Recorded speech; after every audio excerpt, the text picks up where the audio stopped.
My name is Al Porter, Shiny Puff off of Irish television, and I am doing Al Porter at large in the Pleasance Cabaret Bar, which is a great room, every night at 10:40 for the entire Fringe.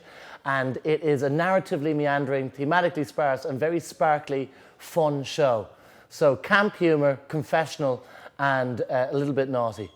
This is my sophomore show, my second difficult album. And last year was so exciting. It was very new. I'd never been to Edinburgh, very fun. It was my first ever time. I'd never even met so many comics. I mean, I don't think I knew 10 comics before I got to Edinburgh, and suddenly I met hundreds of them. And this year, I found that it's more fun because last year was my first show. So I'd been doing comedy since I was 18 because I was unemployed and a college dropout, and I wanted to be in musicals, but I can't sing, I can't dance, and I can't act. So I ended up doing the last kind of performance I could do. But because it was my first show, it was like 4 years of I'll just choose my best bits, or I'll just choose my gold or whatever. But this year I had to write a brand new show in the space of 6 months. So I feel like I'm actually going out performing a show that really is about me now. So it's a genuine snapshot of my desperate, lonely 23-year-old life, living with my parents and trying to bring gay men home, with my mother thinking they're just my friend.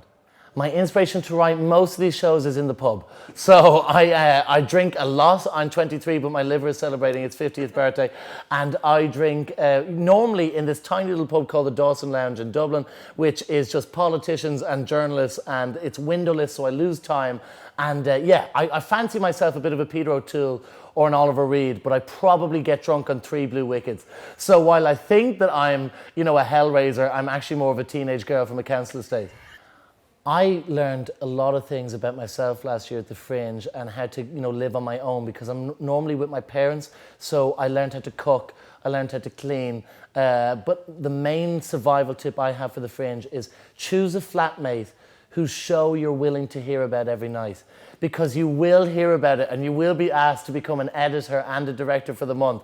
So never live with somebody just because they're nice. Choose them on the basis of how interesting their show is. And I'm living with a very interesting guy this year, Colm Tyrrell, whose show is called The Hookers and Blow Show. So I have great conversations every night.